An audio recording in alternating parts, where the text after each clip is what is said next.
of it happening. It's like, what? I can't roll it. And we're live. Oh, this happens every week, which is so cool. What a way to welcome a show. Thursday morning, 9:30 a.m. This is the show with no name. I'm Adaire Palmer and I'm Theonie Roussianos. Let's see if we got that one right.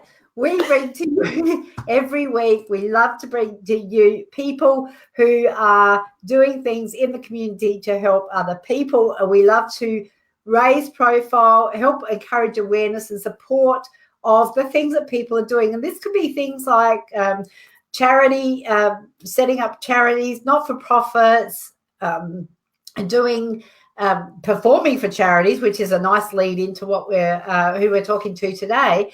We love to help people and provide service and connect people with the services that are going to help them. So, Theonie, who have we got today?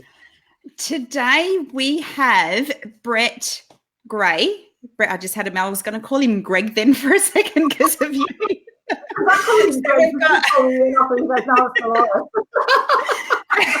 So we've got Brett Gray online with us today, who is the lead singer from Adelaide band 11 Days. Now, Brett and his band actually, they did save us. I think it's kind of all, meant to be the whole 11 days thing. They did save us at the 11th hour with the ball. So we had a band locked in for the AHUS Awareness Ball, which is being held on the 3rd of November, which is next Saturday. Oh, it's coming up soon. It is. I have. I've got my shoes too. I've got my frock. I've got my shoes. I've got it all happening. So we had a band locked in who, for doesn't matter what the reasons are, they had to cancel on us 6 weeks out from the event. Now, you can imagine the panic when I saw, and it was via email. You can imagine the panic that set in when I saw that email, and it was lucky that I happened to see it when I saw it because, sometimes I don't check those emails all the time. I didn't have to imagine it. I know. You heard the panic. She heard all the profanities. You heard the profanities coming out of my mouth. You heard it all. So in fact, it was.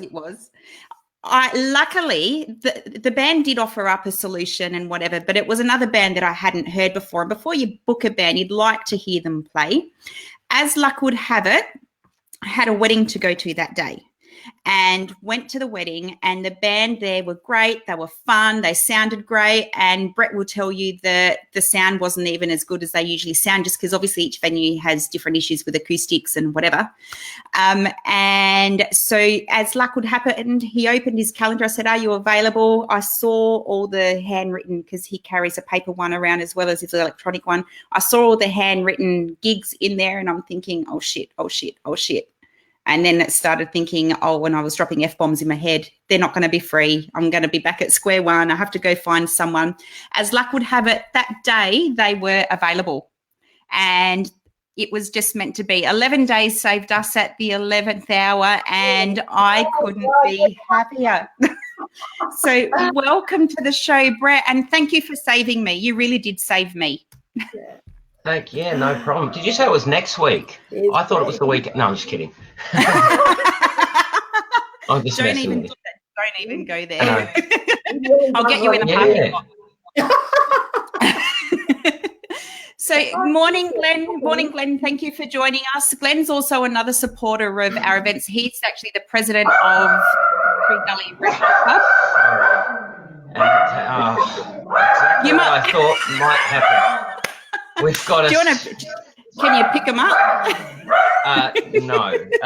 It'll disappear in just a second. It'll just disappear. Like kids, ignore them and they'll go away. What was it about work with our kids, Theonie? Just don't work with children or animals. We've discovered that. We have been right up Theonie's eldest son, on TV, a live broadcast. Yeah. That's because he thought I was just chatting with you. Yeah. No, if anything can happen, Murphy's Law, a person will inexplicably turn up outside my office right at the wrong time. It happens all the time. And So, do you know my what? apologies. No apologies needed. I love when that stuff happens because how you handle it shows your character. And that's what I love, when the way people handle the interruptions themselves don't bother me. Well, I'd love to get up and do something about it, but it's probably a bit tricky at this minute. But you're not freaking out. It's all good. What can you do? What can you do? Maybe you could sing to it, Brett. Is it making you think you could sing to it? All right. I just heard the van drive away. That should be the end of it. Sorry. That's what it's chasing the mailman. Oh dear. Yes, and April. There you go, April. Thanks for joining us, April. So April's joining us all the way from Tennessee. In the US, we've got Alfredo's all the way from California. Glenn's all the way from across the road. So we've got. And so April's saying, yes, you're so right, Theonie. How you handle moments like these shows your character. There's no point freaking out. You just move on. Yeah. And yes, she's from Tennessee. I thought I had that right. Thanks for joining us, April. So please remember to invite your friends to watch this show and to share, because we really do want to get the word out as far as possible. And it does cost nothing to share. We're not selling any. Well, we might be promoting a book, but we're not actually. We're not selling anything. I am selling you a ticket to a ball. Let's be honest. Okay. At the end of the day, we really want you to invite your friends to share, because what we want first and foremost is to get the word out about what we're doing, how we're doing it, and the people that we are showcasing, the organisations and the bands now that we're showcasing here on the show with no name. So please continue. Yeah, so I did want to start with, because I love the story behind this, because I thought, 11 days, Adaire and I are quite into numerology and what all the numbers mean, and this has nothing to do with why you're called 11 days.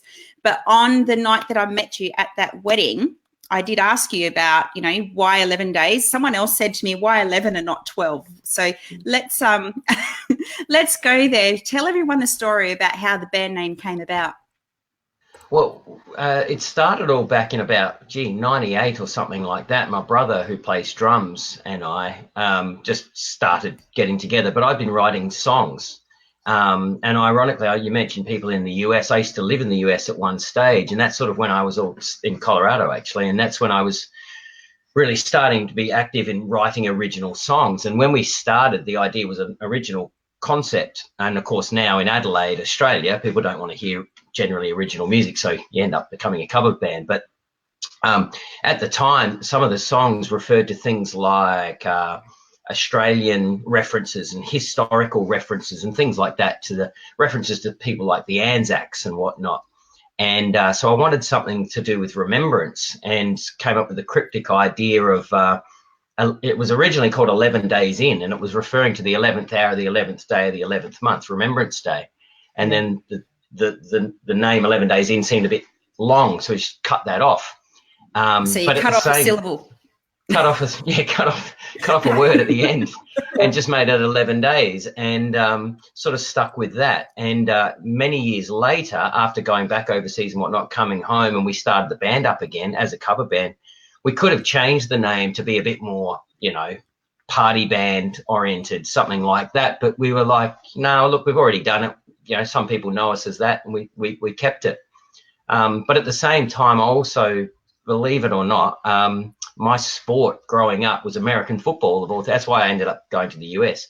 And I played the position of quarterback, and my number was 11, and everybody in the league knew me as number 11. And for some reason, they all hated me. I don't know what I did to them. I never spoke to them. But, they have my number on it. Maybe. They'd have my number on their... Could be. But they had my number on their tackle dummies and everything. I heard this years later. And so I wanted to intertwine those two things, a bit to do with remembrance and something that was significant growing up. So that's basically where it came from, So you tied together remembrance and people's hatred of you. Yeah. Interesting combination, yeah. Sorry, what was that, Adaire? A bit like an up you type of thing. Something like that. Yeah, I'll go with that. Go with that. So it's, do you still perform any of your original songs that you guys wrote way back when? Well, it's funny. Initially, we did do original songs intertwined amongst the other songs, and people really liked it. But again, that was going back a while. And these days, in where we live in Adelaide, is very few places you could go and do that. Yeah, exactly. And but funnily enough, just recently I've been doing a couple of solo gigs at, and they're just acoustic based things where, you're sort of almost playing in the background. And I thought, you know what, I'm going to slide a few originals in, and I've just recently started doing it. So, the punters won't know any different in the sense, but only those that are aware. Yeah. So, they'll think it's just a song they haven't heard before. Which Jimmy Barnes song is this? Yeah, exactly. Yeah, something like that. Yeah. Oh, you've heard it. Yeah, very good. Yeah. I've had a couple of bebbies and they go, I love this one. And you go, yeah, exactly. And then by the time the second chorus comes around, they're singing. That's right. Yeah, that's right. You got the lighters up and everything. Yeah. So Glenn's saying how the strangest things intertwine to bring about changes and occurrences, and they do, and situations and circumstances bring together some of the most amazing stuff. And so you happened to be free, the band happened to be available on, I think you had to message somebody that night to see if they were available to play a gig the day before to cover your brother, the drummer, so he could play our gig. So there was a bit of Adaire's favourite word, there was a little bit of finagling happening to get it happening. Can I tell you from this side of the fence, Brett, there was a lot of, like, every 15 seconds she would check in with me going, they haven't got back to me yet. They haven't got back. It's funny because we actually got back. Not quite 15 seconds. No. 25, right? You got back to me before I left the wedding. Yeah, which is generally, it's not always easy to do because not everybody answers. I'm one of these people that's, if I see urgent, it's all about urgency for me in what I do in my role and roles that I've had growing up, my work life.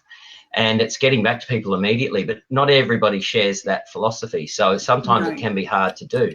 And quite simply, the reason why we had to call the other guys, my brother, he goes really quite full on at a gig, and he just nowadays doesn't want to play 2 days in a row. I know it sounds a bit silly, but he gets all sorts of neck pain and back pain and all sorts of stuff and recovers the next day. But so that's a real pity on our part, but we've had to rehearse somebody else up just to cover just on the off chance that that's happening. So you're quite right. We did actually do a switch, and that was fortunately came off as well. The other guy was available. And I wasn't actually every 15 minutes, every 15 seconds. It wasn't. I think I messaged you twice. I said, I think we found a band. It was like that, but I think it's actually good to have a bit of an understanding of what it's like from someone who's as passionate about getting an event up and running, making it work, and having this sort of thing happen at the 11th hour. And what I think is absolutely amazing is that you guys were there, and you just stepped in. But I think it was meant to be. It was meant to be, and it's better than it would have been. But I think just watching you go through that was just, and knowing you can't do anything, it's hard. So yeah, and do you know what? It happens in the lead up to any major event. So last year's ball, so we had the first ball in October last year. So it was on the 21st of October last year, so a year ago. The band called me, the lead singer from the band we had last year called me. This was only, I think it was 2 or 3 weeks out from the event. He said he had bad news to tell me, and a few of his band members had left. He goes, it's just the nature of the industry. Band members, you're not in the band, or most bands, some stay together obviously for a long time, but people move on and do other things. So 2 weeks before the ball, he had to pull together a whole new band. And he didn't ring me to tell me that happened until he had the new band together, which I'm grateful for, which I am extremely grateful for.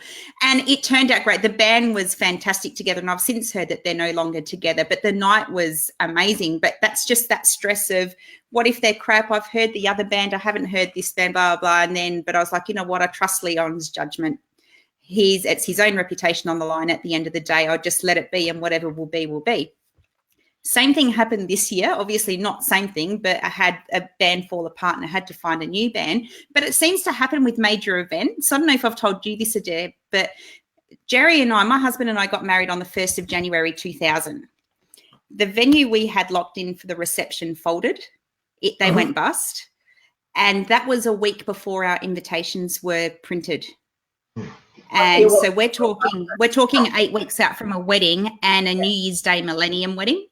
Oh, and so we had to find a new venue of someone, you know, who, first of all, you've got to find people who are willing to work New Year's Day. But secondly, it's usually got to be someone who hasn't got a New Year's Eve function.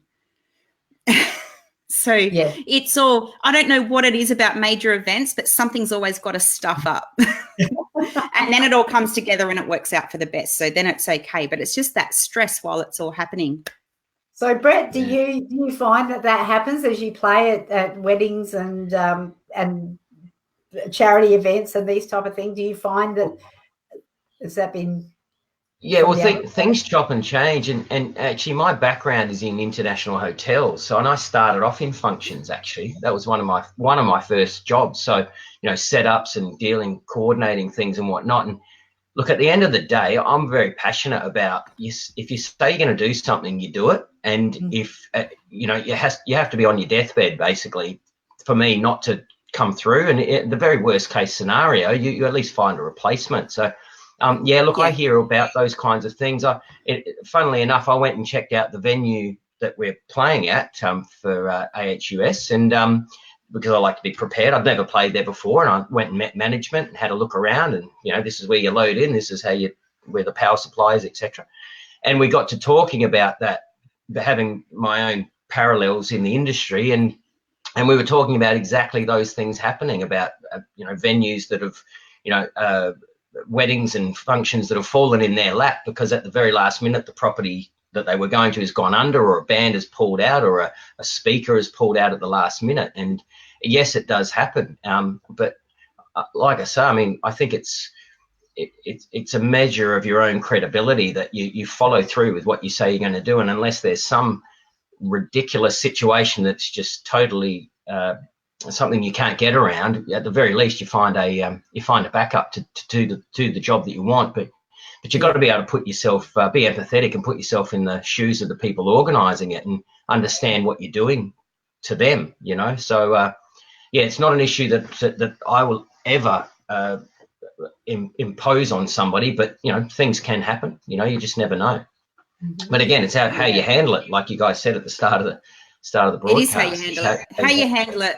How you handle any situation shows your own character, your own integrity, and, you know, anything can happen. You could have you know, like you said, you could end up someone, you know, grandma could be dying, or, you know, whatever, and things happen. But you've got to be able to find a replacement, someone to step in and just let the show continue.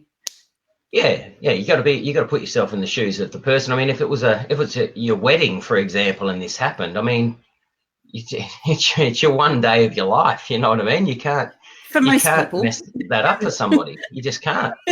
So, you know? Yeah. So, yeah. So it's all fun times, but it's all, you know, the stuff up that builds their character building. I will say that much. They are character building. So, Brett, can I ask you a very frivolous question, which is extremely important to party goers? Do you have a set playlist, or do you gauge the vibe of the thing and mix it up? Yeah, a bit of both. The thing we do, two things that we do differently that I've noticed from pretty much anybody in Adelaide or anywhere I've seen, is we're a non-stop band. So literally I'm calling out the next tune to the guys before we finish the current tune, and so it's bang straight into the next one, and like with no breaks, if possible. So sometimes generally speaking, you'll go into it with a plan. I've got numerous set lists that I've typed up over time, and the idea would be that you would stick to that. But there's just times when you just pick up on things, and, you know, you might notice somebody in the audience, a couple that they want to rock and roll dance, and you can just tell. So you throw in some rock and roll numbers, you know what I mean? Just like a group of 3 rock and roll tunes. And then all of a sudden people come out of the woodwork and they start, you know, partner dancing and rock and roll dancing, and it works, you know. So you have to be flexible. Then you get the bogans. Then you get the bogans going AC/DC. Yeah, exactly. But you know, that'd be me. Yeah. But look, we just did a gig on the weekend, and I had a lady who I don't know her, but I believe I remember seeing her at the back of the room. But she Facebook sent me a post just saying, loved your band, loved the mixture of music that you played. And I've heard people say that because we do deliberately try and cater to everybody. You won't get everything right. I mean, people come up and ask us to play Britney Spears and ABBA and Taylor Swift, and we're an all-guy band, so it's kind of like, which one's Agnieszka, you know? But I can see you doing Dancing Queen. Yeah. Well, we probably could, you know. As much as I don't like ABBA, as much as I really don't like ABBA, I could actually see you doing that. Yeah, get some wigs going on. I haven't heard you guys yet, but I reckon that sounds like it'd be an interesting thing to say. Yeah. But you know what? It's just one of these things. Is that, like I say, some people want to rock and roll dance, some people want to hear Aussie Cold Chisel and Barnesy kind of things, and then others want to hear classic hits, and some people want 70s, and some people want 90s, and yeah, you just try and appease everybody by playing an eclectic mixture. None of it's abnormal music, you know. We don't play in obscure, jazzy, weird timings or anything like that. It's all well-known, popular music. Yeah. But yeah, the objective is to give everybody a go. You know what I mean? And the other thing we do differently, which I didn't mention before, and I'm not sure if we would do that at this event, being that it's such an upmarket event, but we actively get people out of the audience to come up and sing with us. So if I see, I invite you to do that. Oh, fantastic. I invite you to do. Look, by the end of the way I see it. Did you just say please don't get Theonie up because Theonie can't sing? I did not say the last bit. No, look, the band last year did get me up to sing, and I said I can't sing, and he said neither can I. Don't worry about it. But I do encourage that, because by the time the party starts and the band's on, all the formalities are over. The live auction and the silent auctions close, and people are there to party. If someone's had a few too many drinks and they're really happy, and I'm happy for you to go with the flow. As long as they're happy to make a fool of themselves while we do a Facebook Live, I welcome it. We are all about audience participation. So. Oh, good. Well, it's one of those things where people, you know, I'll just see somebody in the audience dancing along like nobody's watching, and they're singing the chorus with, you know, as much gusto as they can, and I'll just look at them and say, I'll literally do that. Come here. And a lot of times they'll go, no, don't want to do it. But then sometimes, they jump up, they sing, their friends get their phones out, they start taking photos and video and laughing and cheering. And that person goes home. You know, I've had people come up to me after a gig and say that got up and did that. And they'll say something like, oh, my God, I've always wanted to sing in a rock band. Wow. And you don't realise it might have only been a 30-second or a minute of their life, but they literally have always wanted to do that, and you've given them the opportunity to do it. And that's not, you know, it kind of is why you're doing it, but in the moment you're not thinking that. You just want the party to pump, and you want everybody to be happy and cheering, but you don't realise the effect sometimes you have on people. Not me personally, I'm just saying the situation, that they'll go home that night and they're still buzzing 2 days later that they did it, you know, whereas you've forgotten all about it, but they're still going. So auctioning off the opportunity to do that up front, it might kill the mood. It depends on how drunk they are when they're doing the auction. You did that at Steph and Spike's wedding where I saw you, and Spike's rendition of Wild Thing was amazing. It was. Do you know, he that's a common thing to do at weddings with the groom, because usually the groom, you know, being the guy, you know, you can make fun of him, have a dig. That was one of the best versions of that I've ever seen anybody do, to be completely honest. And he just, I just say to people when if especially if it's premeditated, as in a couple of minutes prior, and they'll go, oh, I don't know if I want to do it. And I just say to them, trust me, get up, do it. Not only will you love it and you'll be so glad you did it when you go home tonight, but the crowd, these are all your guests. They want to see this. And if you just go at it at 100 miles an hour, the audience will feed off of what you're doing. If you just stand up there and just look at the floor and look all, embarrassed and, apprehensive, then that's how the audience will feel.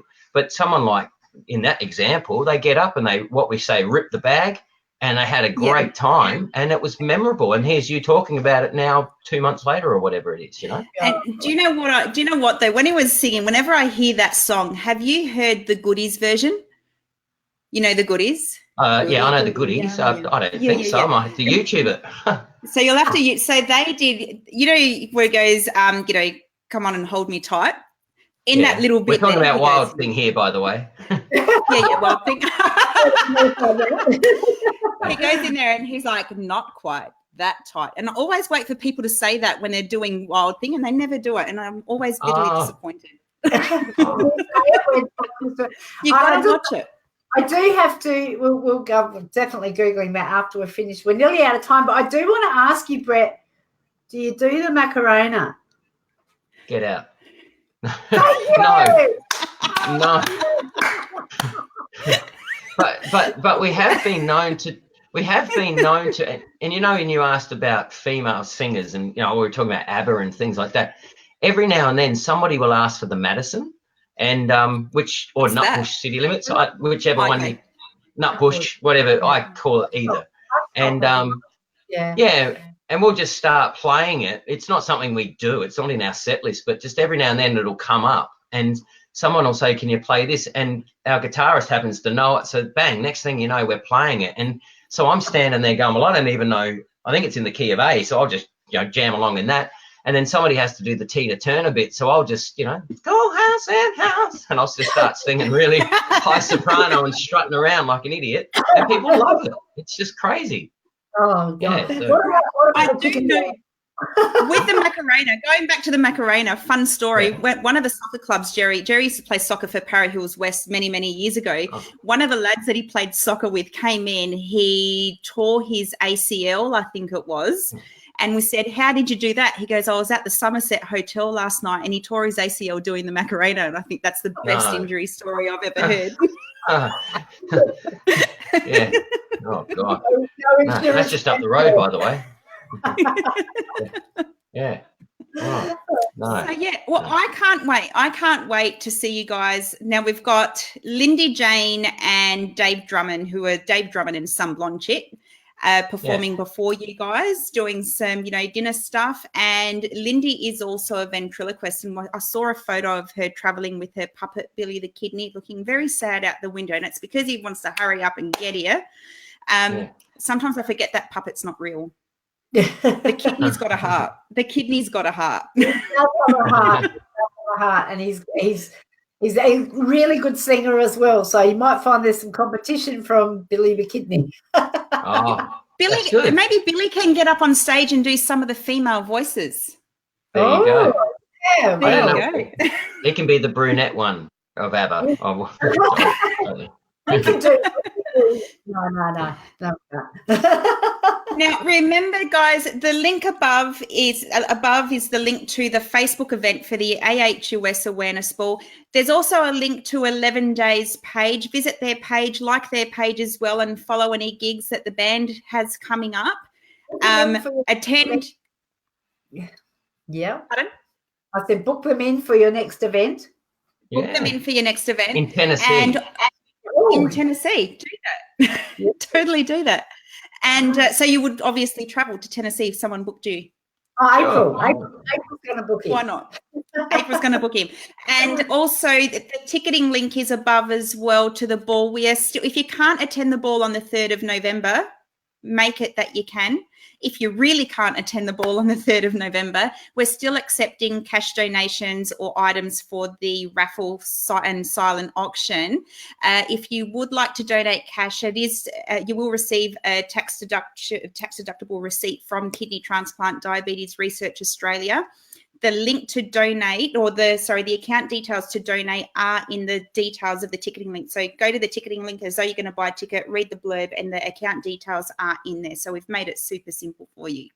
So we're on a sliding scale of things that you can do. If you can't buy a ticket or a table of 10, if you can't buy a ticket for yourself and your partner, buy a ticket for yourself, buy a ticket for your partner. Thank you, Joylene, for buying Glenn one. Now we have to babysit or chaperone. So we look forward to that. Donate for the silent auction, like Theonie said. But if you can't do any of that, at the very, very least, please share as far and as wide as you can, because ticket sales do close on Sunday, and we would love to fill up the room. We would. So thank you for your time. Brett, don't go anywhere. I'm just going to put you down in the lobby. We'll be back with you in a moment. And oh my God, that I'm so excited. So luck had a wedding the day that the other band cancelled on me. The band was fantastic, and I was like, let's just do it. And it was meant to be. They were available. And Glenn said, and what? And Glenn? And what, Glenn? Oh, Glenn going, we can rustle up a chaperone for him. Oh, Jerry can chaperone him. That's all good. Does that mean I can chaperone you? Who's going to chaperone one? They can look after each other. So thank you for joining us again on the show with No Name. Please share this video, share the broadcast, share the details of the event on the 3rd of November. We'd love to see you there. Thank you, everyone, for your support, and we'll see you until next week. 9:30 a.m. And she other way. Bye for now. 9:30 a.m. on My Time TV for the show with No Name. Bye.